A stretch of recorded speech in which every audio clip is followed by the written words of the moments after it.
আসসালামু আলাইকুম সুপ্রিয় শিক্ষার্থী বন্ধুরা, মেডিক্স ডিজিটাল ক্লাসরুমে তোমাদেরকে স্বাগতম। আজকে আমরা আলোচনা করব অধ্যায় 11 আলোর পরবর্তী দ্বিতীয় ক্লাস। এই ক্লাস করার জন্য তোমাদেরকেও একটু মানসিকভাবে প্রস্তুতি নিতে হবে এবং তোমাদের সাথে তোমাদের ম্যাটেরিয়ালসগুলো রেডি রাখতে হবে। কি কি ম্যাটেরিয়ালস তোমরা নেবে?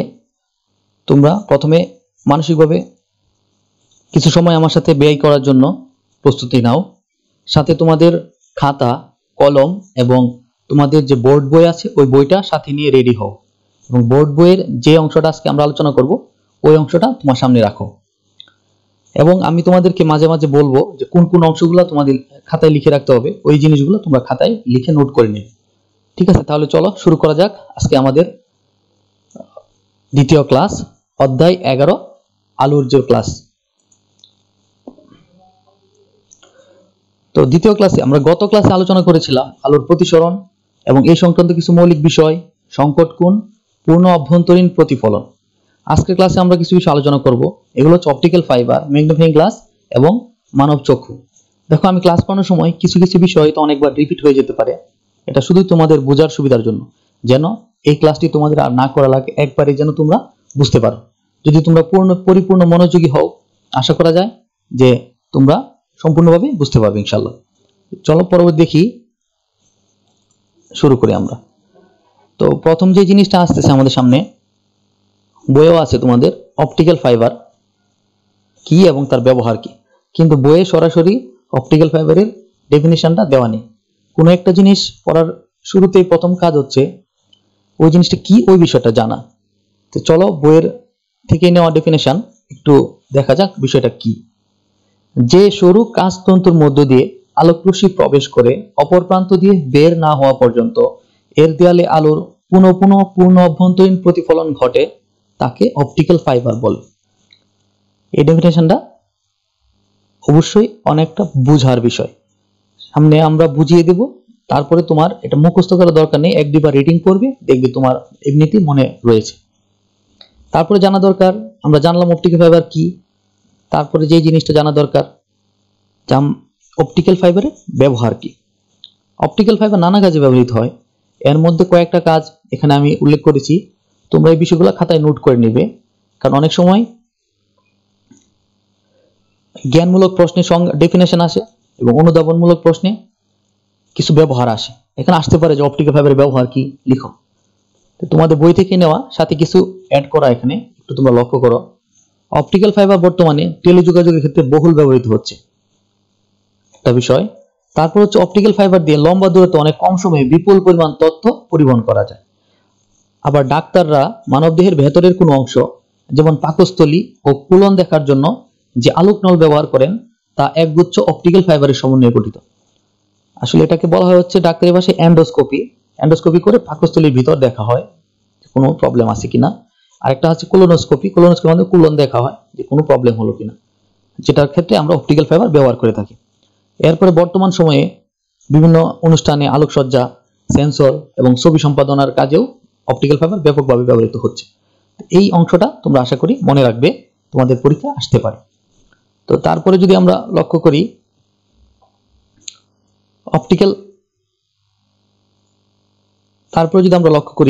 অপটিক্যাল ফাইবারের গঠন, তাহলে আমরা দেখব অপটিক্যাল ফাইবার কিভাবে গঠিত হয়েছে।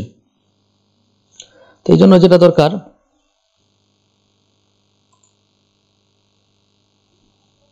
আচ্ছা চলো একটু দেখি আমরা এখানে একটু আগে একটু দেখার চেষ্টা করি একটু। হ্যাঁ, অপটিক্যাল ফাইবার গঠন।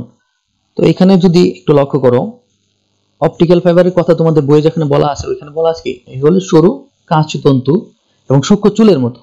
তার মানে কি, যদি একটা ছোট পাইপ চিন্তা করি, এই পাইপের মধ্যে দিয়ে অনেকগুলো অপটিক্যাল ফাইবার প্রবেশ করানো যায়, যেহেতু সূক্ষ্ম চুলের মতো বলা হচ্ছে। তো এখান থেকে আমি অপটিক্যাল ফাইবারের একটা অংশ নিয়ে আরেকটু ভিতরে প্রবেশ করার চেষ্টা করি। ধরো এই অপটিক্যাল ফাইবারটা আমি এখানে বড় করে দেখালাম তোমাদেরকে। এখন বলতে পারে স্যার অপটিক্যাল ফাইবার গঠন তো আমাদের বইয়ে নেই, তাহলে আমরা কেন পড়বো? তোমাদের বই অপটিক্যাল ফাইবার নেই, কিন্তু অপটিক্যাল ফাইবার আলোচনাটা এসেছে তোমাদের আলোর প্রতিসরণের পরে, অথবা আলোর পূর্ণ অভ্যন্তরীণ প্রতিফলন যে ঘটনা এরপরে আসছে। তার মানে এখানে একটা বিষয় অবশ্যই আছে এখানে, যে কেন এই টপিকের উপর হঠাৎ করে অপটিক্যাল ফাইবার নিয়ে আসলো। তো এই জিনিসটা একটু পরে আমি বলতেছি তোমাদেরকে, এর আগে একটু মনোযোগ দাও অপটিক্যাল ফাইবার গঠনটা দেখার জন্য। তো বিষয়টা কি আসলে চলো একটু দেখার চেষ্টা করি। যেমন অপটিক্যাল ফাইবার গঠিত, প্রথমে তার একবারে সেন্টার, একবারে ভিতরে থাকে একটা কোর নামক একটা বিষয়। এই কোর হচ্ছে কাচের তৈরি এবং এই কোরের উপরে আরেকটা আবরণী থাকে যার নাম হচ্ছে ক্লেডিং, এটাও কাচের তৈরি। কিন্তু একটা বিষয় খেয়াল করো, কোরের যে কাঁচ, এই কাঁচটা ক্লেডিং এর যে কাচের কাঁচ এর তুলনায় ঘন। কোরের কাঁচটা হচ্ছে ক্লেডিং এর কাচের তুলনায় বেশি ঘন। তার মানে এখানে দুইটা মাধ্যম পেয়ে যাচ্ছে, একটা হচ্ছে ঘন কাঁচ, একটা হচ্ছে এর তুলনায় হালকা কাঁচ। এরপরে তার বাইরে একটা কোটিং থাকে যাতে সুন্দরভাবে এটাকে রাখা যায়। তারপরে থাকে স্ট্রেংথেন মেম্বার। এরপরে এখানে এই মেম্বার দ্বারা এটাকে আরো শক্তিশালী করা হয় যেন ভেঙে না যায় অথবা কোনো ক্ষয়ক্ষতি না হয়। এর উপরে আরো সতর্কতার জন্য একটা জ্যাকেট পরানো হয় যার নাম হচ্ছে কি আউটার জ্যাকেট। ঠিক আছে, আশা করি তোমরা গঠনটা বুঝতে পেরেছো।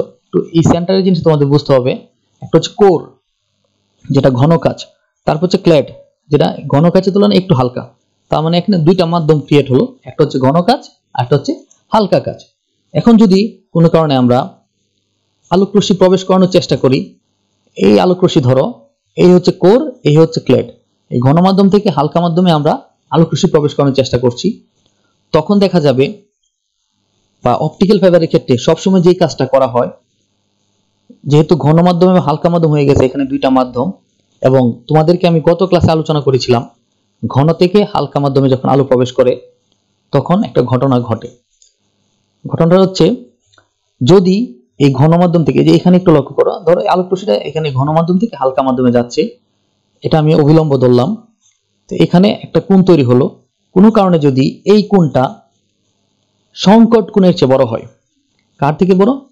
সংকট কোণের চেয়ে বড় হয়, তখন ঘন মাধ্যম থেকে হালকা মাধ্যমে যাওয়ার সময় আলোক রশ্মি প্রতিসরিত না হয়ে প্রতিফলনের নিয়ম অনুযায়ী পূর্ণ অভ্যন্তরীণ প্রতিফলন হবে, অর্থাৎ প্রতিফলনের নিয়ম অনুযায়ী সে সম্পূর্ণ আগের মাধ্যমে আবার ফিরে এসেছে। যারা আগের ক্লাসটি করনি তাদের বুঝতে অসুবিধা হবে, যদি ক্লাসটি করে না থাকো ক্লাসটি করে আসো, না হলে তোমাদের কাছে একটু কঠিন লাগতে পারে। তো দেখো, যখন ঘন মাধ্যম থেকে হালকা মাধ্যমে প্রবেশ করছে, এখানে ঘন মাধ্যম থেকে হালকা মাধ্যম, তখন একটা ঘটনা ঘটতেছে। এখানে যদি আমি একটা অবিলম্ব চিন্তা করি, যদি আমরা অবিলম্ব চিন্তা করি, এখানে অবিলম্ব ধরো এরকম অবিলম্ব চিন্তা করি, লম্ব একটা অংশ, তাহলে এখানে যে কোণটা হবে, অর্থাৎ এখানে দেওয়া আছে, এখানে অবিলম্ব ধরলাম, এখানে একটা কোণ তৈরি হলো। এই কোণটা যদি সংকট কোণের চেয়ে বড় হয়, তখন এই আলোক রশ্মিটা এই ঘন মাধ্যম থেকে হালকা মাধ্যম, অর্থাৎ ঘন কোর থেকে ক্লেডের মধ্যে না যেয়ে সে আলোর প্রতিসরণ না ঘটে এখানে কি ঘটবে? প্রতিফলনের নিয়ম অনুযায়ী পূর্ণ অভ্যন্তরীণ প্রতিফলন ঘটবে, অর্থাৎ আলোক রশ্মি এখান থেকে ঘুরে আবার এখান থেকে আপতন বিন্দু থেকে আবার সে প্রথম মাধ্যম অর্থাৎ কোরের মধ্যে চলে আসবে। ঠিক আছে, আশা করি তোমরা মূলনীতিটা ধরতে পেরেছো যে আলোর পূর্ণ প্রতিফলনের ঘটনাটা এখানে ঘটে। অর্থাৎ তোমরা যদি একটু লক্ষ্য করো, কোর হচ্ছে ঘন মাধ্যম বা ঘন কাচের তৈরি, ক্ল্যাড হচ্ছে কোরের তুলনায় একটু হালকা মাধ্যম, হালকা কাচের তৈরি। তো এই ঘন মাধ্যম থেকে যখন হালকা মাধ্যমে আলোক রশ্মি যাচ্ছে, তখন আপতন কোণের যে মান, এই মানটা এমনভাবে রাখা হয় যেন সংকট কোণের চেয়ে বড় হয়, যার ফলে আলোক রশ্মিটা কোর থেকে ক্ল্যাডের মধ্যে প্রতিসরিত না হয়ে প্রতিফলনের নিয়ম অনুযায়ী পূর্ণ অভ্যন্তরীণ প্রতিফলন ঘটে আবার সে কোর মাধ্যমে ফিরে আসে। এবং আমি এখান থেকে যে আলোক রশ্মি প্রবেশ করালাম, এই যে এখান থেকে যে আলোক প্রবেশ করলাম, বারবার এই জিনিসটা ঘটতে থাকে, যার ফলে আলোক রশ্মি এই কোর থেকে ক্ল্যাডের মধ্যে আর প্রবেশ করে না, না করে সে বারবার পূর্ণ প্রতিফলন ঘটনা ঘটে এবং সে চলতেই থাকে। এবারে চলো দেখি পরে কি আছে। তো চলতে থাকে, যার ফলে যেটা হয় যে আলোক রশ্মি, এই যে এখানে একটা লাইট লক্ষ্য করো, কিছু উদাহরণের ক্ষেত্রে আলোক রশ্মি প্রবেশ করানো হচ্ছে, এই যে আলোক নল, এই নল দিয়ে আলোক রশ্মি সম্পূর্ণ নল অতিক্রম করে এই যে মাথার মধ্যে আসা সম্পূর্ণ আলোটা আবার আমরা দেখতে পাচ্ছি। এর কারণ একটাই, এখানে বারবার এমন ঘটনা ঘটে যে বারবার এখানে পূর্ণ অভ্যন্তরীণ প্রতিফলন ঘটে থাকে। একবার যদি আমরা সেটিং করে দেই বা ঠিক করে দেই পূর্ণ অভ্যন্তরীণ প্রতিফলনের বিষয়টা, তখন আলোক নলটা এমনভাবে তৈরি করা হয়েছে যে সবসময় কোরের ভিতরেই আলোক রশ্মিটা কি পূর্ণ অভ্যন্তরীণ প্রতিফলন, পূর্ণ অভ্যন্তরীণ প্রতিফলন, পূর্ণ অভ্যন্তরীণ প্রতিফলন ঘটতে থাকে, যার ফলে আলোক রশ্মি খুব কম সময়ে অনেক দূরত্ব অতিক্রম করতে পারে। তোমরা তো জানো নরমালি শূন্য মাধ্যমে আলো হচ্ছে 3 × 10⁸, অর্থাৎ 3 লক্ষ কিলোমিটার পার সেকেন্ডে সে অতিক্রম করে। এটা যেহেতু ধরো কাঁচ মাধ্যম, হয়তো 3 লক্ষ না, এখানে আরেকটু কম যাবে, তাও এটা ধরো 2,90,000, 95, 2,99,000 কিলোমিটারের মতো যেতে পারে। ঠিক আছে, আশা করি তোমরা বুঝতে পেরেছো। তো এখানেও দেখো ছোটবেলায় অনেকে হয়তো বিভিন্ন মেলায় জিনিসটা পাওয়া যেত যে সরি, তো এখানে আলোক নিচে একটা লাইট জ্বালানো হতো, এখানে অনেক সুন্দর করে অনেকগুলা আমাদের তন্তুর মতো বা ফাইবারের মতো থাকতো। দেখা যায় আলোক রশ্মিটা কি এখান থেকে সরাসরি তার মাথায় আমরা দেখতে পাচ্ছি, মাথার মধ্যে। এখানে কিন্তু আলোক রশ্মিটা যে এখানেও কি হয়েছে, এই নল দিয়ে কিন্তু আলোক রশ্মি বের হয়ে আসে নাই, সরাসরি এক মাথা থেকে আলোক রশ্মি অপর প্রান্ত দিয়ে বের হয়েছে, এক প্রান্ত থেকে অপর প্রান্তে। এর নলের যে বডি আছে, বডি থেকে কিন্তু বের হয় না। ঠিক আছে, এই ঘটনাটা কার জন্য ঘটেছে? পূর্ণবন্ধনী প্রতিফলনের জন্য। আর এই মূলনীতি কাজে লাগে আমরা অপটিক্যাল ফাইবার গঠন করি। ঠিক আছে, তো এখানে দেখো আলোক সংকেত রূপে কিভাবে পাঠায়, তার মানে হচ্ছে যে আমরা এই মূলনীতি ব্যবহার করে বিভিন্ন তথ্য আমাদের মোবাইলে যে ফোন বা টেলিফোনে যে আলাপ করি, এই আলাপগুলা এবং আমরা কম্পিউটারে বিভিন্ন ধরনের তথ্য প্রেরণ করি, এই জিনিসগুলো আলোক সংকেত রূপে পাঠাতে পারি। আলোক সংকেত রূপে আমরা কিভাবে পাঠাতে পারি? এখানে এই যে দেখো অনেক আঁকা বাঁকা একটা অপটিক্যাল ফাইবার, কিন্তু বারবার এখানে যে ঘটনা ঘটে সব জায়গায় পূর্ণবন্ধনী প্রতিফলন, যার ফলে আলোক রশ্মি অনেক দূর পর্যন্ত অতিক্রম করতে পারে। তো আমরা কিভাবে পাঠাতে পারি, এগুলো হচ্ছে তোমাদের বই আলোচনা নেই, কেউ যদি আরো বেশি ইন্টারেস্ট থাকো একটু দেখে নিতে পারো, দেখলে হয়তো কিছুটা আইডিয়া করতে পারবে যে কিভাবে আলোক রশ্মিটা মানে বিভিন্ন তথ্য উপাত্তকে আমরা আলোতে রূপান্তরিত করে বিভিন্ন দূর দূরান্তে প্রেরণ করে থাকি। তো অথবা বড় ক্লাসে উঠলে তোমরা জিনিসগুলো আরো জানতে পারবে। ঠিক আছে, তো চলো এখন আমরা অপটিক্যাল ফাইবার বিষয়টা আলোচনা করলাম, এখন আমরা আরেকটা টপিকে প্রবেশ করব। এই টপিকটা হচ্ছে ম্যাগনিফাইং গ্লাস। ম্যাগনিফাইং গ্লাসের ক্ষেত্রে তোমাদের বইয়ের পরবর্তী টপিক আরেকটা জিনিস করা যায়, আমরা যতক্ষণ দেখলাম তোমাদের বইয়ে অপটিক্যাল ফাইবার বিষয়টা, চলো অপটিক্যাল ফাইবার বিষয়টা তোমাদের বই থেকে একটু দেখে আসি। ঠিক আছে, তো এখানে দেখো এটা বলা হচ্ছে যে অপটিক্যাল ফাইবারের খুব সরু কাঁচতন্তু, চুলের মতো চিকন এবং নমনীয়, আলোক রশ্মিকে বহনের কাজে এটি ব্যবহৃত হয়। এগুলো অলরেডি আমরা আলোচনা করেছি। আলোক রশ্মি যখন এই কাঁচতন্তুর মধ্যে প্রবেশ করে তখন এর দেয়ালে পুনঃ পূর্ণবন্ধনী প্রতিফলন ঘটতে থাকে, এগুলো আমরা আলোচনা করেছি। এই জিনিসগুলোও আমরা আলোচনা করে এসেছি অলরেডি। ঠিক আছে, তো চলো দেখা যাক। ঠিক আছে, এখন আমরা অপটিক্যাল ফাইবার টেলিযোগাযোগ অপটিক্যাল ফাইবার ব্যবহার করার ফলে একই সাথে অনেকগুলো, এই জিনিসটা অবজেক্টের জন্য মনে রাখবে যে একই সাথে অনেকগুলো সংকেত প্রেরণ করা যায়। সংকেত যত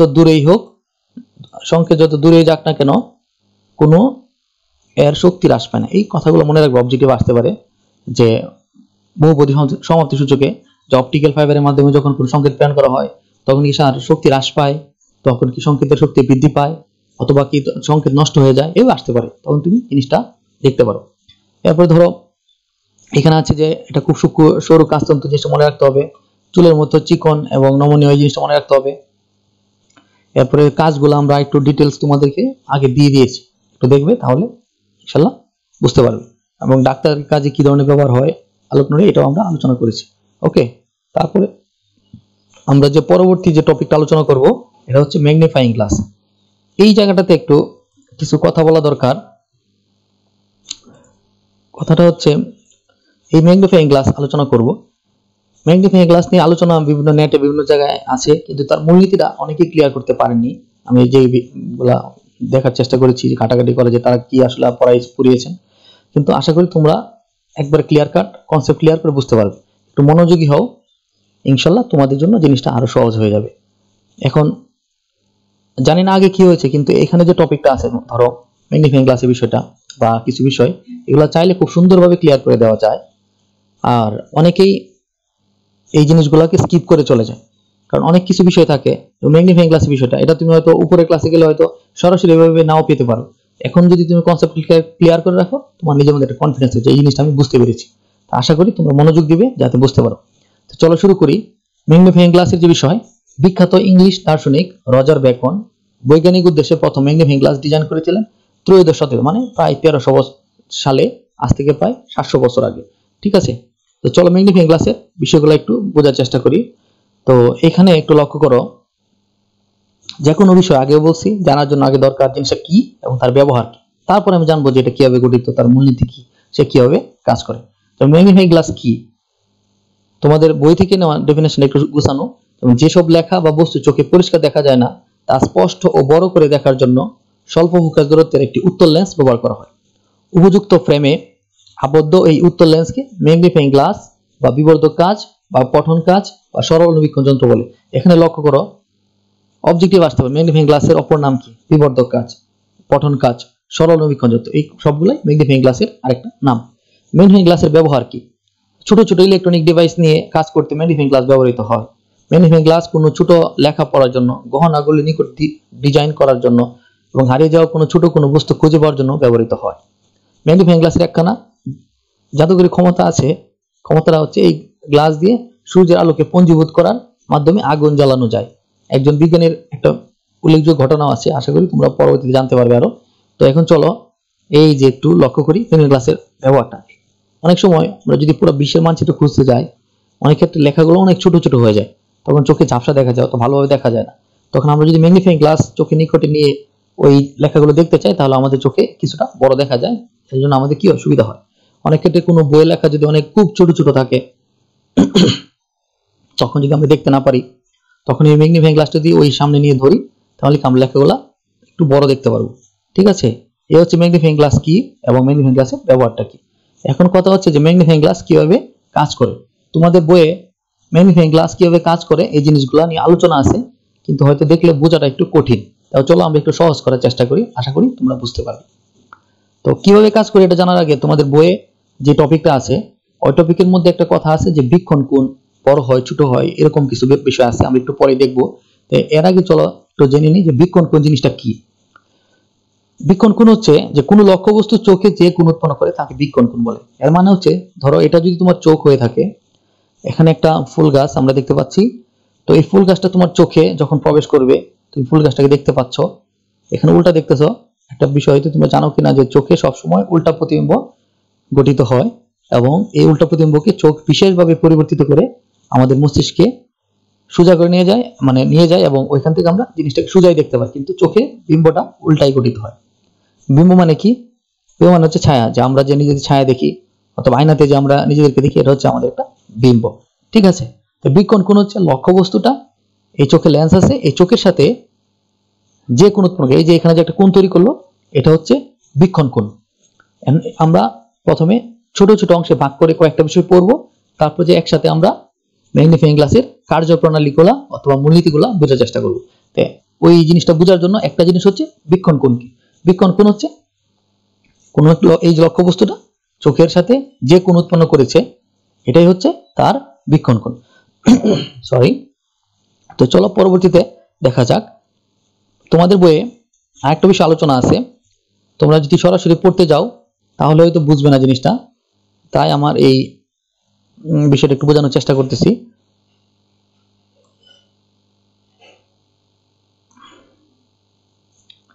ঠিক আছে, তো চলো একটু বোঝার চেষ্টা করি এখানে। ওকে,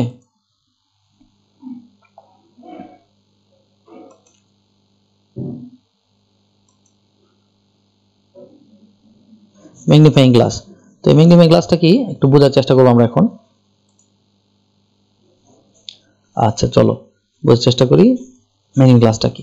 তো এখানে বইয়ের প্রথমেই যে আলোচনাটা আছে, এখানে কোনো উত্তল লেন্সের ফোকাস দূরত্বের মধ্যে কোনো বস্তুকে স্থাপন করলে লেন্সের অপর পাশ থেকে বস্তুটিকে দেখলে বস্তুটিকে একটি সোজা বিবর্ধিত অবস্থাব বিম্ব দেখা যায়।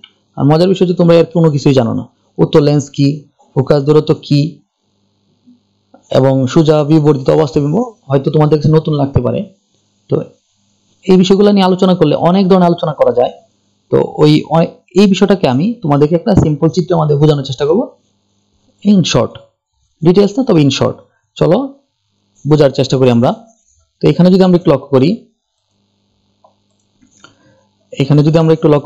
যে এই যে উত্তল লেন্স এবং ফোকাস এর মাঝে, ধরো উত্তল লেন্স হচ্ছে যে লেন্সের পাশে উঁচু থাকে, এই যে এখানে উঁচু আছে, এটা হচ্ছে একটা উত্তল লেন্স। ঠিক আছে, ফোকাস দূরত্ব এফ হচ্ছে ফোকাস দূরত্ব। যেহেতু তোমরা ছোট ক্লাস আছো, ধরে নাও যে ফোকাস দূরত্ব হচ্ছে লেন্স থেকে নির্দিষ্ট একটা দূরত্ব। ফোকাস দূরত্ব কি, আরো অনেক কিছু বিষয় আছে যেগুলো তোমরা হয়তো পরবর্তী ক্লাসে জানতে পারবে ইনশাআল্লাহ। তো আপাতত বোঝার সুবিধার জন্য ধরে নাও এটা হচ্ছে আমাদের উত্তল লেন্স, আর এর সামনে এটা হচ্ছে ফোকাস দূরত্ব, একটা নির্দিষ্ট দূরত্ব, লেন্স থেকে একটা নির্দিষ্ট দূরত্ব। আর বলা হচ্ছে যে উত্তল লেন্স এবং ফোকাস দূরত্বের মাঝে যদি কোনো একটা বস্তু, ধরো এবি একটা বস্তু রাখা হয়, তখন আমি যদি এই সাইড থেকে যদি আমি এই বস্তুটাকে দেখার চেষ্টা করি, তখন এই বস্তুটাকে আমাদের চোখে অনেক বড়, এই যে দেখো একটা বড় সোজা, এটাকে বলা হচ্ছে সোজা, বিবর্ধিত এবং অবাস্তব। এই জিনিসটা কোনো বাস্তব অস্তিত্ব নেই, কিন্তু আমাদের চোখ এই এবি কে না দেখে সে দেখবে হচ্ছে সোজা, বিবর্ধিত এবং অবাস্তব প্রতিবিম্ব সে দেখতে পাবে যদি বস্তুটা এবি। এক্ষেত্রে কন্ডিশন হচ্ছে যদি বস্তুটাকে আমরা এই উত্তল লেন্স এবং ফোকাস দূরত্বের মাঝে নিয়ে আসি কোথাও, তখন এই বস্তুটারই একটা অবাস্তব, সোজা এবং বিবর্ধিত বিম্ব গঠিত হবে এবং আমাদের চোখ এই এবি কে দেখতে পাবে। এই জিনিসটা তোমাদের বইয়ে যে আলোচনা একটু আগে বলেছিলাম ওই প্রথম 2 লাইনের এই বিষয়টা, ঠিক আছে। এরপরে তোমাদের বইয়ের পরবর্তী অংশে হয়তো কিছু আলোচনা করেছে এই বিষয়টা, চলো একটু দেখার চেষ্টা করি। এই জিনিসটা পরবর্তী অংশে আলোচনা করা হয়েছে যে আমাদের, আমি বলেছিলাম যে ছোট ছোট পার্টে ভাগ করে আমরা ম্যাগনিফাইং গ্লাসের কাজগুলো বোঝার চেষ্টা করব। একটা জিনিস জানলাম যে উত্তল লেন্সের সামনে যদি আমি ফোকাস দূরত্বের মাঝে কোনো বস্তু রাখি তখন কি ঘটনা ঘটে। এখন দ্বিতীয় বিষয় আমরা জানবো যে আমাদের চোখের সামনে যদি কোনো একটা বস্তু রেখে দেই তখন আমাদের চোখে বিক্ষণ কোণ গঠিত হয়, ঠিক আছে। তখন আমরা বস্তুটা দেখতে পাই বিক্ষণ কোণ এবং চোখের সামনে একটা বিক্ষণ কোণ তৈরি হয়। এখন এই বস্তুটাকে যদি দূর থেকে আস্তে আস্তে আমরা কাছে নিয়ে আসি তখন আমাদের চোখের সামনে আরো বস্তুটাকে বড় দেখা যায়। এর কারণ হচ্ছে যে বিক্ষণ কোণটা তৈরি হয় চোখের সাথে, এই বিক্ষণ কোণের মানটা আরো বড় হয়। ধরো এখানে বিক্ষণ কোণের মান ছিল আলফা, এখানে ধরলাম বিটা, এখানে বিটা গ্রেটার দেন আলফা হচ্ছে যখন আমি কাছে নিয়ে আসতেছি। সেম টু সেম, তুমি ধরো একটা এরোপ্লেন আকাশে উঠছে, সে অনেক দূরে, তার মানে আমার চোখে বিক্ষণ কোণ অনেক ছোট হচ্ছে, যার কারণে প্লেনটাকে অনেক ছোট দেখতেছি। কিন্তু এই প্লেনটা যদি কোনো কারণে আমরা এয়ারপোর্টে যাই এবং গ্রাউন্ডে দেখার চেষ্টা করি তখন আমরা দেখতে পাবো কি এই প্লেনটাকে আমাদের অনেক বড় দেখাবে, কারণ চোখে তখন অনেক বড় বিক্ষণ কোণ গঠিত হবে। এখন এই বিষয়টা আশা করি তোমরা বুঝতে পেরেছো বিক্ষণ কোণ কেন পড়িয়েছিলাম আগে। তো এই বিক্ষণ কোণ বুঝতে পারলে তোমরা, এখন আরেকটা জিনিস তোমাদের খেয়াল রাখতে হবে, এখানে আরেকটা পার্ট, একটা পার্টে আমরা বললাম বিক্ষণ কোণ কি এবং একটা পার্টে বললাম ম্যাগনিফাইং উত্তল লেন্সের সামনে কোন একটা বস্তু, উত্তল লেন্সের ফোকাস দূরত্বের সামনে কোন একটা বস্তু রাখলে তার যে বিবর্ধিত এবং সোজা অবাস্তবে গঠিত, এই জিনিসটা জানলাম আমরা। তাহলে দুইটা জিনিস জানলাম। এখন আমরা আরেকটা জিনিস জানবো। আরেকটা জিনিস হচ্ছে চোখ হচ্ছে আমরা দেখতে পারি চোখের মাধ্যমে। তো এই চোখের মাধ্যমে যখন দেখতে পারি, কিন্তু এই চোখের সামনে একটা নিকট বিন্দু আছে। ধরো তুমি বই নিলে হাতে, তুমি লেখা দেখতে পারতেছো স্পষ্ট, তুমি চোখের খুব কাছাকাছি নিয়ে আসো এই বই লেখা দেখার জন্য, একটা চোখের কাছাকাছি আনতে আনতে একটা সময় যেয়ে তুমি আর ওই লেখাগুলোকে স্পষ্ট দেখতে পারবে না, তোমার কাছে ঝাপসা মনে হবে। তুমি বিশ্বাস না হলে তুমি ট্রাই করে দেখতে পারো, একটা বই খুলো, যে কোনো লেখা নাও, চোখের সামনে আস্তে আস্তে আনো, একটা লেভেল পর্যন্ত আসার পরেই দেখবে যে চোখের লেখাগুলো আগে স্পষ্ট দেখা যাচ্ছিল, এখন আর স্পষ্ট দেখা যাচ্ছে না। যে পয়েন্টটা থেকে তোমার লেখা অস্পষ্ট শুরু হয়েছে, অর্থাৎ অথবা যে পয়েন্টে তুমি লেখা সর্বশেষ স্পষ্ট দেখতে পারো চোখের সামনে, ওই যে পয়েন্টটা, ওটাকে বলা হচ্ছে কি চোখের নিকট বিন্দু। একটা হিসাব করা হয়েছে, চোখের নিকট বিন্দু 25 সেন্টিমিটার হিসাব করা হয়েছে। চোখের যে নিকট বিন্দু আছে ওই নিকট বিন্দু হচ্ছে 25 সেন্টিমিটার দূরত্বে। তুমি যদি 25 সেন্টিমিটারের ভিতরে কোনো বিষয় নিয়ে আসো তখন এই লেখা অথবা কোনো বিষয় তোমার কাছে ঘোলা বা অস্পষ্ট মনে হবে, ঠিক আছে। এখন কেন বললাম এই বিষয়টা বলার উদ্দেশ্য হচ্ছে, ধরো এখানে যে আমরা অ্যাঙ্গুলার ম্যাগনিফিকেশন বা আমাদের যে বিক্ষণ কোণ দেখবো, মনে হচ্ছে যে আমরা বস্তুটাকে যত কাছে নিয়ে আসতেছি বিক্ষণ কোণ তত বড় হচ্ছে, ততই কি আমরা এটাকে তত বড় দেখতেছি।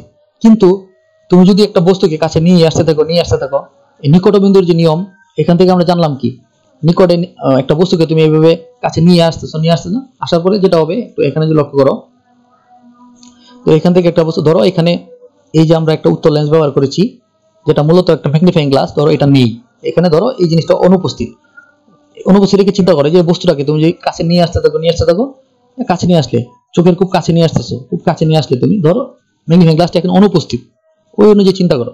কাছে যখন তুমি নিয়ে আসতে থাকবে তখন দেখা যাবে কি, হ্যাঁ একটা লেভেল পর্যন্ত তোমার চোখে বিক্ষণ কোণ তৈরি হবে, একটা লেভেল পর্যন্ত তোমার চোখে বিক্ষণ কোণ তৈরি হবে এবং বস্তুটাকে তুমি বড় দেখতে পারবে। যখনই তুমি বস্তুটাকে কাছে নিয়ে আসতে আসতে এই 25 সেন্টিমিটার ভিতরে নিয়ে চলে আসবে, তখন এই বস্তুটা তোমার চোখে আর স্পষ্ট দেখা যাবে না, তখন এই বস্তুটা তোমার কাছে ঝাপসা লাগবে, ঠিক আছে। তো তোমার বস্তুটা কি লাগবে তখন? ঝাপসা লাগবে। তো এই সমস্যা দূর করার জন্যই মূলত কিছু সূক্ষ্ম জিনিস, ধরো একটা বড় একটা মানচিত্র নিলাম আমরা, খুব সূক্ষ্ম লেখা বোঝা যাচ্ছে না, তুমি চোখের কাছে নিয়েছো তাও বুঝতে পারতেছো না, খুব কাছে নেওয়ার পর তখন আমরা কি করি, এই সমস্যা দূর করার জন্য, অর্থাৎ নিকটবিন্দুর ভিতরে যদি কোনো বিষয় চলে আসে তখন যদি অস্পষ্ট দেখা যায় জিনিসটাকে, তখন এই জিনিসটাকে কিছুটা স্পষ্ট দেখার জন্য আমরা কি করি, ম্যাগনিফাইং গ্লাস ব্যবহার করি। এই যে সামনে যদি আমরা ম্যাগনিফাইং গ্লাসটা অ্যাড করে দিই তখন কি ঘটনাটা ঘটে, তখন দেখো, ধরো ওই চিত্রটা থেকে কন্টিনিউয়েশন, এখানে আরেকটা চিত্র, এটা ছিল আমাদের 25 সেন্টিমিটার, এটা ফিক্সড, এর ভিতরে চলে আসলে আমরা বস্তু দেখতে পারবো না, কিন্তু বস্তুটা দেখা যাচ্ছে, এই বস্তুটাই আস্তে আস্তে ভিতরে নিতে নিতে আমরা কি করলাম, 25 সেন্টিমিটার মাঝখানে নিয়ে আসলাম, ভিতরে নিয়ে চলে আসলাম, অথবা ফোকাসের ভিতরে নিয়ে চলে আসলাম, তখন এই বস্তুটা খালি চোখে তুমি স্পষ্ট দেখতে পারবে না। কিন্তু তুমি সামনে যদি আরেকটা ম্যাগনিফাইং গ্লাস অথবা বিবর্তক কাঁচ অথবা উত্তল লেন্স যদি তুমি এখানে রাখো, তখন কি হবে জানো, তখন এই উত্তল লেন্সটা, ওই যে প্রথমে যে একটা চিত্র দেখিয়েছিলাম আমরা, উত্তল লেন্সটা এই এবি বস্তুটির একটা অবাস্তব সোজা এবং বিবর্তিত বিম্ব তৈরি করবে। কি করবে? একটা অবাস্তব সোজা এবং বিবর্তিত বিম্ব, এবং তোমার চোখ তখন কি করবে, এই অবাস্তব সোজা এবং বিবর্তিত বিম্বটাই দেখতে পারবে, এবং এখানে যে বিকোণ কোণ তৈরি হবে আগে যে বিকোণ কোণ তৈরি তার চেয়ে একটু বেশি তৈরি করবে। ঠিক আছে, তো এখন সে অবাস্তব সোজা এবং বিবর্তিত বিম্বটা দেখতে পারবে। এই অবাস্তব সোজা বিবর্তিত বিম্বটা যখন তুমি দেখবে তখন তোমার কাছে জিনিসটা স্পষ্ট মনে হবে, কারণ এই অবাস্তব সোজা বিবর্তিত বিম্বটা তৈরি হবে 25 সেন্টিমিটার বাইরে, 25 সেন্টিমিটার ভিতরে না, ওই 25 সেন্টিমিটার লেভেলে অথবা 25 সেন্টিমিটার থেকে একটু বাইরের দিকে, যেন তোমার চোখ জিনিসটা স্পষ্ট দেখতে পারে। আরেকটা কথা বলছি এখানে, জিনিসটা হচ্ছে বিম্বটা কেমন, অবাস্তব। অবাস্তব মানে হচ্ছে তার বাস্তব কোনো অস্তিত্ব নেই, কিন্তু তুমি চোখে ঠিকই দেখতে পারবে, এছাড়া অন্য কিছু তুমি করতে পারবে, চোখে দেখতে পারবে ঠিকই, ঠিক আছে, কিন্তু কোনো পর্দায় ফেলতে পারবে না, অন্য কিছু করতে পারবে না, চোখে ঠিকই দেখতে হবে। তার মানে সমস্যাটা দূর হলো। ধরো এই যে একটু আগে আমরা কিছু চিত্র দেখেছিলাম এখানে, উদাহরণের সময়, চলো একটু ব্যাকে আমরা যাই, যদি দেখানোর চেষ্টা করি। ঠিক আছে, ধরো এই যে মানচিত্র আমার কাছে অস্পষ্ট দেখা যাচ্ছে, তখন আমি চোখ কাছে নিলাম, 25 সেন্টিমিটার মধ্যে নিয়ে আসলাম, তাও আমি দেখতে পাচ্ছি না, তখন আমি যদি আমার চোখের কাছাকাছি নিয়ে এই ম্যাগনিফাইং গ্লাসটা ধরি, তখন সে কি করবে, ওই যে লেখাগুলো আছে ভিতরের লেখাগুলা তার একটা অবাস্তব সোজা এবং বিবর্তিত বিম্ব তৈরি করবে, যার ফলে এটা আমার চোখে আরেকটু স্পষ্ট ভাসবে বা স্পষ্ট দেখতে পারবে। এখানেও জিনিসটা এরকম। এখন ম্যাগনিফাইং গ্লাসের যে বিবর্ধন, খুব বেশি বিবর্ধন এরকম না যে যত কাছে নিবে বা যত করবে তত বড় দেখবে, এরকম না, তার একটা নির্দিষ্ট লিমিটেশন আছে, ওই পর্যন্ত আমরা দেখতে পাবো, এরপরে আর আমরা দেখতে পারবো না। ঠিক আছে, তো এই বিষয়গুলো এখানে মূলত কাজ করে। চলো তাহলে আমরা আরেকটু সামনে আগাই। আশা করি তোমরা জিনিসটা বুঝতে পেরেছো। প্রথমে আমি তোমাদেরকে এখানে দেখো, আর একটু যদি পিছন থেকে ব্যাক করি, এই জিনিসটা বুঝালাম বীক্ষণ কোণটা কি, তারপরে বুঝালাম তোমাদেরকে যে নরমালি যে একটা উত্তল লেন্স সে কি কাজ করে, একটা ছোট বস্তুকে অবাস্তব সোজা এবং বিবর্তিত বিম্ব তৈরি করে ফেলে যদি আমি নির্দিষ্ট লেভেলে নিয়ে আসি ফোকাস দূরত্বের মাঝে। তারপরে আমি তোমাদেরকে বোঝানোর চেষ্টা করলাম এখানে যে বীক্ষণ কোণ কেন পড়িয়েছিলাম তোমাদেরকে, যে বীক্ষণ কোণ কি, চোখের একটা বস্তু চোখের কাছে নিয়ে আসলে বীক্ষণ কোণ বাড়তে থাকে এবং বস্তুটাকে আমরা আরো বড় দেখতে পারি। আরেকটা জিনিস আমরা আলোচনা করলাম, কিন্তু বস্তুটাকে যদি কাছে আনতে আনতে আমরা চোখের 25 সেন্টিমিটার মধ্যে নিয়ে আসি, তখন এই বস্তুটাকে আমরা আর স্পষ্ট দেখতে পাবো না, কারণ 25 সেন্টিমিটার মতো হচ্ছে চোখের নিকটবন্ধ বিন্দু। এই সমস্যা দূর করার জন্য, বা যদি চোখের নিকটে 25 সেন্টিমিটার মধ্যে কোনো জিনিস বা কোনো বস্তুকে এনে দেখতে হয়, তখন আমরা কি করি, তখন আমরা এখানে যে কাজটা করি, মাঝখানে আমরা একটা ম্যাগনিফাইং গ্লাস রাখি, রাখার পরে আমরা ওই জিনিসটার একটা অবাস্তব সোজা এবং বিবর্তিত বিম্ব দেখতে পাই, এবং ওই জিনিসটাকে আমাদের চোখে স্পষ্ট হয়ে ওঠে এবং আমরা আমাদের মধ্যে দেখার অনুভূতি তৈরি হয়। আশা করি তোমরা জিনিসটা একটু বুঝতে পেরেছো। তো চলো এখন তোমাদের বইয়ের বিষয়গুলো একটু দেখি যে বইয়ে কি আছে বিষয়টাতে। ঠিক আছে, বইয়ে জিনিসটা কি আছে। তো বইয়ে যদি যাই আমরা, এখন বইয়ে গেলে ম্যাগনিফাইং গ্লাসের এই বিষয়টা বুঝালাম। এখানে বলা হয়েছে বিম্ব যত কাছে ঘটিত হবে বীক্ষণ কোণ তত বাড়বে। এই জিনিসগুলো তোমাদেরকে বুঝিয়ে আসছে অলরেডি, তোমাদের এখন থেকে অনেক সহজ লাগবে। আগে যদি তোমরা সরাসরি রিডিং করতে বা বোঝানো না হতো তাহলে তোমাদের কাছে অনেক কঠিন লাগবে। এখন দেখবো জিনিসগুলো একটু ক্যাচ করতেছে মাথায়। যারা একটু মনোযোগ দিয়ে বোঝার চেষ্টা করেছো অথবা এখন একটু মনোযোগ দিবে তাদের কাছে জিনিস সহজ হয়ে যাবে। আচ্ছা, হবে বীক্ষণ কোণের তত বাড়বে এবং বিম্বটিকে বড় দেখাবে, কিন্তু বিম্ব চোখের নিকটবিন্দুর যে কাছে ঘটিত হলে, নিকটবিন্দু যে কাছে ঘটিত মানে কি আমিও দেখানোর চেষ্টা করেছি, যে 25 সেন্টিমিটার ভিতরে চলে আসে তখন তা অস্পষ্ট দেখা যাবে। এই সমস্যা দূর করার জন্য আমরা কি করি, তার মাঝখানে আমি স্বল্প ফোকাস দূরত্বের একটা উত্তল লেন্স বা ম্যাগনিফাইং গ্লাস ব্যবহার করি, যে কি করে একটা অবাস্তব সোজা এবং বিপরীত বিম্ব তৈরি করে, যা কি চোখের নিকটবিন্দু যে 25 সেন্টিমিটার তার বাইরে তৈরি হয়, যার ফলে ওই জিনিসটা আমরা দেখতে পারি। আশা করি তোমাদের কাছে এই জিনিসটা একবারে ক্লিয়ার হয়ে গেছে। ঠিক আছে, তো এরপর যদি বুঝতে না পারো কমেন্ট করে আমাদের জানিও, আমরা আবার চেষ্টা করব বুঝিয়ে দেওয়ার জন্য। আর এখন আমরা যাব পরবর্তী স্লাইডে যে পড়ার জন্য যে কি আছে এখানে। আমরা এই পর্যন্ত বোঝানোর চেষ্টা করেছিলাম, এখন চলো পরবর্তী অংশে। পরবর্তী অংশে আমাদের আরেকটা টপিক যেটা আলোচনা করার বিষয় ছিল আজকে, মানব চক্ষুর বিষয়টা। চোখ খুবই গুরুত্বপূর্ণ একটা বিষয়। চোখের মাধ্যমেই আমরা একটা পঞ্চেন্দ্রিয় একটা চোখ, এই চোখের মাধ্যমে আমরা কি করি, দেখতে পারি, দূরেও দেখতে পারি, কাছেও দেখতে পারি, অনেক বিষয় আছে এখানে। তো চোখের ক্ষেত্রে নর্মাল সাধারণ চোখ আমাদের সবারই এরকম, হয়তো কালার এক একজনের এক এক রকম হতে পারে, লাল, নীল, কারো বাদামি। তো এখানে সাদা যে অংশটা দেখতে পাচ্ছ তোমরা, এই বিষয়টার নাম হচ্ছে স্ক্লেরা। এই বিষয়টার নাম হচ্ছে স্ক্লেরা। তোমরা মেইন বইয়ের সাথে একটু মিলিয়ে নাও, আর আমিও একটু পরে মিলিয়ে দেবো তোমাদেরকে। এই যে অংশটা দেখতে পাচ্ছ এটা হচ্ছে তার আইরিশ। এই যে এখানে যে কালো অংশটা দেখা যাচ্ছে এটা হচ্ছে তার পিউপিল। ঠিক আছে, এই যে সাদা অংশটা তোমরা দেখতে পাচ্ছ এই জায়গা থেকে, এটা হচ্ছে স্ক্লেরা। ভিতরে যে অংশটা এটা হচ্ছে আইরিশ, এবং এই যে কালো অংশটা এটা হচ্ছে পিউপিল। আর পাশে তোমরা দেখতে পাচ্ছ চোখের বিভিন্ন পেশি, যার কারণে কি হয়, চোখকে আমরা ডানে বামে উপর নিচে ঘোরাতে পারি। এই পেশিগুলো আমাদেরকে হেল্প করে। ঠিক আছে, তাহলে চলো পরবর্তী অংশটা কি আছে একটু দেখার চেষ্টা করি। আমরা চোখের ভিতরে ঢুকে যাই। চলো চোখের বাহির থেকে ভিতরের দিকে গঠনটা একটু দেখার চেষ্টা করি। যে চোখের বাহিরে যে অংশটা আছে, একবার বাহিরের দিকে তোমার চোখে এই যে এখানে একটু অস্পষ্ট দেখা যাচ্ছে, অথবা এই যে অংশটা, এটাকে বলা হচ্ছে চোখের কর্নিয়া। কি বলা হচ্ছে এটাকে? চোখের কর্নিয়া। চোখের কর্নিয়া যে স্বচ্ছ, একবারই স্বচ্ছ, এবং এই চোখের কর্নিয়া কি করে, আমাদের চোখের বাইরে ধুলাবালি থেকে রক্ষা করে, বিভিন্নভাবে হেল্প করে আমাদেরকে। আমরা কাজগুলো একটু পরেই দেখবো, আগে আমরা একটু অংশগুলো চিনে নেই। এটা হচ্ছে চোখের কর্নিয়া। তারপর ভিতরে যে অংশটা দেখা যাচ্ছে এটা হচ্ছে চোখের আইরিশ।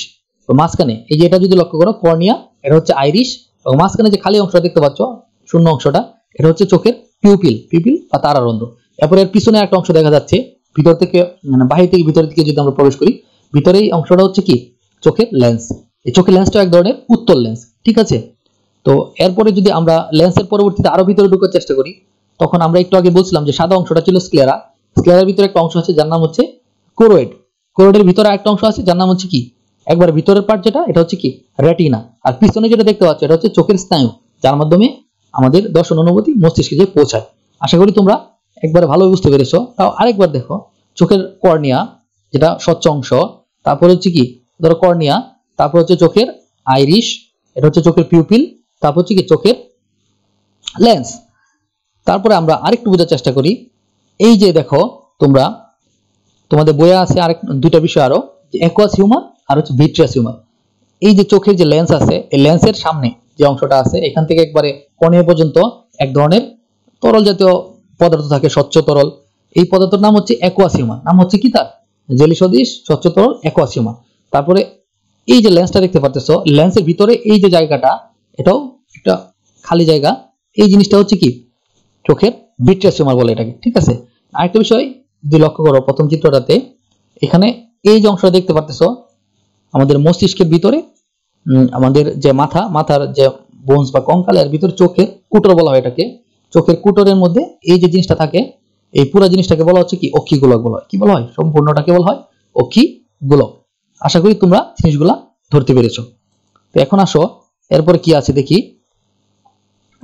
আচ্ছা, তো এই বিষয়গুলো আমরা এখান থেকে দেখার চেষ্টা করলাম। এখন আমরা যে জিনিসটা করব, তোমাদের বইয়ে কি আছে এই জিনিসটা একটু দেখার চেষ্টা করব, মিলিয়ে নেব আমরা এখানের সাথে।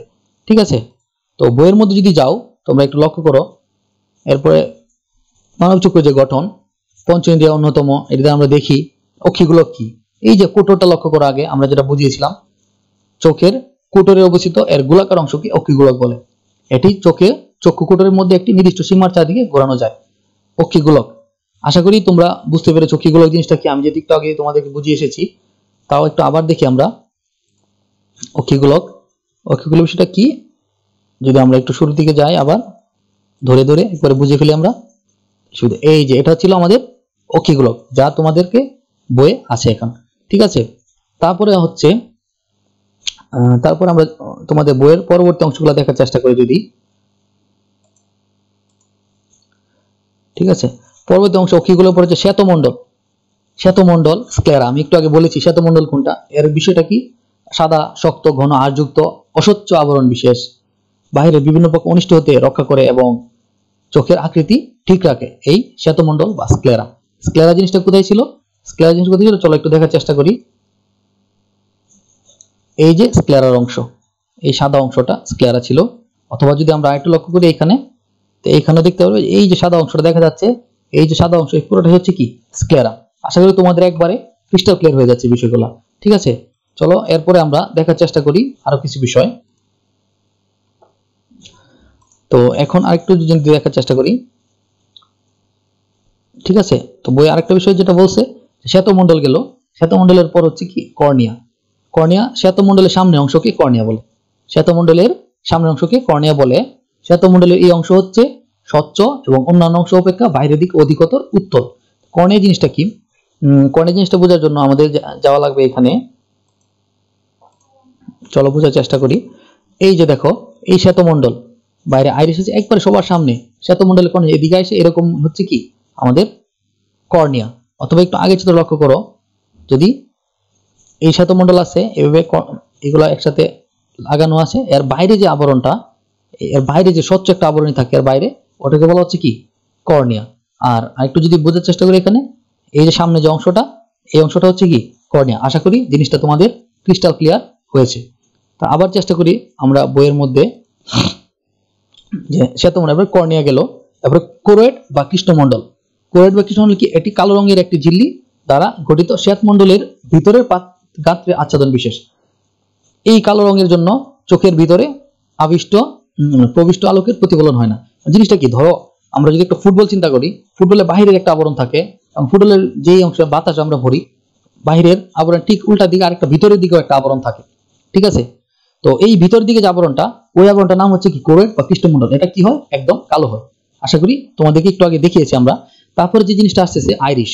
আইরিশ তোমাদেরকে একটু আগে চিত্রে দেখানো হয়েছে, যে কর্নিয়ার ঠিক পিছনে অবস্থিত একটি অস্বচ্ছ পর্দা।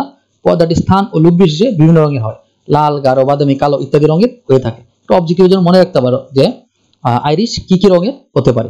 তো এখানে আরেকটা জিনিস যদি তোমরা লক্ষ্য করো বইয়ের মধ্যে, আচ্ছা চলো আমরা একটু বইটাই দেখে ফেলি, তারপর একবার আমরা চিত্র দেখে ফেলি। আইরিশ এবং মণি বা তারারন্ধ্র, এটি কর্নিয়ার কেন্দ্রস্থলে অবস্থিত মাংসপেশিযুক্ত একটি গোলাকার ছিদ্রপথ। মাংসপেশি সংকুচন এবং প্রসারণে তার তারারন্ধ্রের আকার পরিবর্তিত হয়। এখন চলো এই চিত্রটা একটু দেখতে হবে আমাদের। এই যে দেখো, তোমরা যদি লক্ষ্য করো এখানে কর্নিয়া, আইরিশ, কর্নিয়া এ হচ্ছে আমাদের আইরিশ। আইরিশ হচ্ছে কি এক ধরনের এখানে পেশি থাকে, এক একজনের লাল, নীল, বাদামি বিভিন্ন ধরনের থাকে। ঠিক আছে, তো আইরিশের মাঝখানে যে খালি জায়গাটা, এটাকে বলা হচ্ছে পিউপিল বা তারারন্ধ্র। এখন এই আইরিশ যদি ছোট বড় হয়, তাহলে মাঝখানের যে পিউপিল বা খালি জায়গা বা তারারন্ধ্র, এটাও কি হয়? ছোট বড় হয়। তো আইরিশের এগুলো যদি এদিকে চলে আসে, এটা যদি এদিকে চলে যায়, এদিকে চলে যায়, তাহলে মাঝখানে যে অংশটা এটা কি হয়ে যায়? অনেক বড় হয়ে যায়। এই বড় হওয়ার এবং ছোট হওয়ার কি দরকার? এই আইরিশ সংকোচন প্রসারণের মাধ্যমে চোখের পিউপিলও কি হয়? বড় এবং ছোট হয়। এবং চোখের পিউপিল বড় ছোট হওয়ার মাধ্যমে সে চোখের ভিতরে আলোর প্রবেশ নিয়ন্ত্রণ করে। যে আমরা যে দেখতে পাই আলো, হঠাৎ করে যদি কেউ তোমার চোখে বেশি আলো, লাইট চেপে দিল চোখের মধ্যে, তখন চোখের আইরিশ এমন ভাবে রেসপন্স করে যেন চোখের পিউপিলটা ছোট হয়ে যায়। ছোট হলে কি হবে? হঠাৎ করে বেশি আলো গেলে চোখের ক্ষতি হতে পারে। তখন কি চোখ এটাকে তার নিজের মতো করে অ্যাডজাস্ট করে নিবে এবং কি অল্প আলোই চোখের মধ্যে সে প্রবেশ করবে। আবার রাত্রে কি হয়? সন্ধ্যার পরে যে জিনিসটা হয়, রাত্রে আলো থাকে কম প্রকৃতিতে, তখন আশেপাশে যত আলো থাকে চোখ চায় সব আলো যেন সে কি করতে পারে? বেশি করে চোখে প্রবেশ করতে পারে। তখন এই যে এখানে যে আমাদের পিউপিল আছে, এই পিউপিলটা তখন কি হয়ে যায়? অনেক বড় হয়ে যায়, যেন চোখের মধ্যে বেশি আলো প্রবেশ করতে পারে। এটা হচ্ছে রাত্রে, সন্ধ্যার পরে বা রাত্রেবেলা। আর দিনের বেলা কি হয়? পিউপিল গুলো একটা সাইজে থাকে, এবং যদি বেশি পরিমাণ আলো কেউ চোখে যদি কেউ লাইট চেপে ধরে, তখন পিউপিলটা সংকুচিত হয়, যেন এর ভিতরে আলো প্রবেশ নিয়ন্ত্রণ হয়, বেশি আলো যেন চোখের কোনো ক্ষতি করতে না পারে। ঠিক আছে, আশা করি তোমরা বুঝতে পেরেছো। তো তারপরে চলো তোমাদের বইয়ের আরেকটু বিষয় দেখি, যে তারা আর কি নিয়ে আলোচনা করেছে। মণি বা তারারন্ধ্র এগুলো নিয়ে আলোচনা হয়ে গেল। স্ফটিক বা উত্তল লেন্স, এটি কর্নিয়ার পিছনে অবস্থিত জেলির মতো নরম স্বচ্ছ পর্দা দিয়ে তৈরি একটি উত্তল লেন্স। এবং লেন্সটার বিষয়টা একটি অক্ষিপট বা রেটিনা, একটি গোলকের পিছনে অবস্থিত একটি ঈষদ গোলাপি আলোগ্রাহী পর্দা। এখন তোমরা মনে রাখবে যে কোনটা কি পর্দা, কোনটা কি, সে কে কার পিছনে অবস্থিত, কার সামনে অবস্থিত, এই জিনিসটা তোমাদের মনে রাখতে হবে, পরীক্ষা আসতে পারে। এবং কার কি কাজ, এই জিনিসটা মনে রাখতে হবে। উত্তল লেন্স জেলের মতো নরম স্বচ্ছ পর্দা তৈরি একটি উত্তল লেন্স। ঠিক আছে, এটা কই থাকে উত্তর লেন্সটা? কর্নিয়ার পিছনে অবস্থিত। চলো তিনটা জিনিস একবারে দেখে ফেলি, তারপরে আমরা একবারে চিত্রে চলে যাব। এবং অকিউপড বা রেটিনা, একটি গোলকের পিছনে অবস্থিত একটি ঈষদোচ্চ গোলাপী আলোকগ্রাহী পর্দা। রেটিনার উপর আলো পড়লে ওই স্নায়ুতন্ত্রকে এক প্রকার উত্তেজনা সৃষ্টি হয় এবং মস্তিষ্কে দর্শনের অনুভূতি জাগায়। তার মানে মস্তিষ্কে দর্শনের অনুভূতি কে জাগায়? মস্তিষ্কে দর্শনের অনুভূতি জাগায় হচ্ছে কি? আমাদের রেটিনা। ঠিক আছে, এই জিনিসগুলো মনে রাখতে হবে, রেটিনা। তো এরপরে দেখো অ্যাকুয়াস হিউমার ও ভিট্রিয়াস হিউমার। লেন্স ও কর্নিয়ার মধ্যবর্তী স্থানে এক প্রকার স্বচ্ছ জলীয় পদার্থে ভর্তি থাকে। কি থাকে?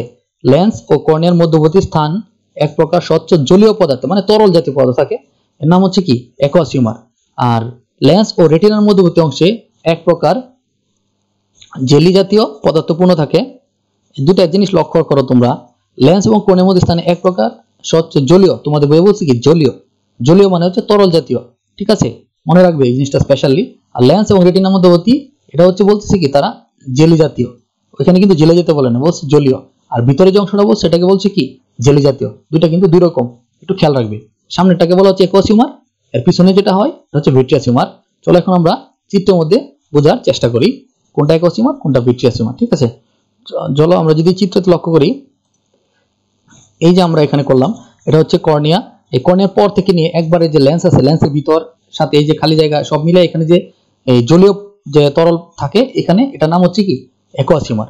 আর এর পিছন দিকেই যদি লক্ষ্য করি আমরা, এই যে এইখান থেকে সামনে থেকে নিয়ে পিউপিল সহ একবারে কর্নিয়ার ভিতরে যে অংশটা, এটা নাম হচ্ছে অ্যাকুয়াস হিউমার। আর লেন্সের পরে যে অংশটা, এই যে এখানে জেলি জাতীয় পদার্থ থাকে, নাম হচ্ছে কি? Vitreous humour. আশা করি তোমরা ভালোভাবে বুঝতে পেরেছো। তো এখন আমাদের এখানে যা করতে হবে, এই চোখের গঠনের মধ্যে প্রত্যেকটা অংশ কি, কে কার পিছনে অবস্থিত, যদি তোমরা বুঝতে না পারো বারবার ভিডিওটা রিওয়াইন্ড করে চিত্রটা দেখো, কে কার আগে অথবা কে কার পিছনে অবস্থিত, তাহলে তোমরা আশা করি বুঝতে পারবে। ঠিক আছে, ইনশাল্লাহ। তারপরে যে জিনিসটা দাঁড়াচ্ছে, এখানে তোমরা ভালোভাবে এই অংশগুলো অধ্যয়ন করবে, পড়বে, এবং না বুঝতে পারলে কমেন্ট করবে, আমি তোমাদেরকে পরবর্তীতে আবার বুঝিয়ে দেওয়ার চেষ্টা করব। তো আজকে আর তোমাদের এই আসলে এই সিচুয়েশন কতদিন থাকবে, আমাদের যে করোনা সিচুয়েশন এখন জানা নেই। তা আমরা চেষ্টা করবো এই সিচুয়েশনগুলোতে যেন আমরা পড়াশোনার সাথে একটু অ্যাডপ্ট হওয়ার চেষ্টা করতে পারি এবং যেন সময়গুলো নষ্ট না করে কাজে লাগাতে পারি, তাহলে আমরা মানসিক এবং শারীরিক উভয়ভাবেই সুস্থ থাকবো। আজকে এ পর্যন্তই। সবাইকে ক্লাসটি মনোযোগ দিয়ে করার জন্য অনেক ধন্যবাদ। আর পরবর্তীতে আমরা আরেকটা ক্লাসে আলোকচিত্র দিয়ে ক্যামেরার কার্যপ্রণালী এবং তোমাদের পরীক্ষায় আসা বিভিন্ন প্রশ্ন নিয়ে আলোচনা করব। আর তোমরা যদি আমাদের আরো ক্লাস এবং পড়াশোনার সাপোর্ট পেতে চাও, তাহলে ফেসবুক পেজে লাইক করো www.facebook.com/medixedubd, এই পেজে লাইক করো। এবং তুমি যদি জেএসসি স্টুডেন্ট হয়ে থাকো বা ক্লাস 8 স্টুডেন্ট, বাংলাদেশে যে প্রান্তে থেকে হয়ে থাকো না কেন, তুমি আমাদের ফেসবুক পেজে যদি নক করে তোমার নাম এবং তুমি কোন ক্লাস বলো, তাহলে আমরা তোমাদেরকে আমাদের যে জেএসসি যে ডেডিকেটেড গ্রুপ আছে ওই গ্রুপে অ্যাড করে নেব ইনশাল্লাহ। আশা করি সে পরবর্তী ক্লাস তোমরা সুস্থ থাকো, ভালো থাকো, আর সবাই বাসায় থাকো, সাবধানে থাকো এবং টেনশন ফ্রি ভাবে থাকার চেষ্টা করো এবং পড়াশোনার সাথেও একটু মনোযোগী হওয়ার চেষ্টা করো। আজকে এই পর্যন্তই। আল্লাহ হাফেজ।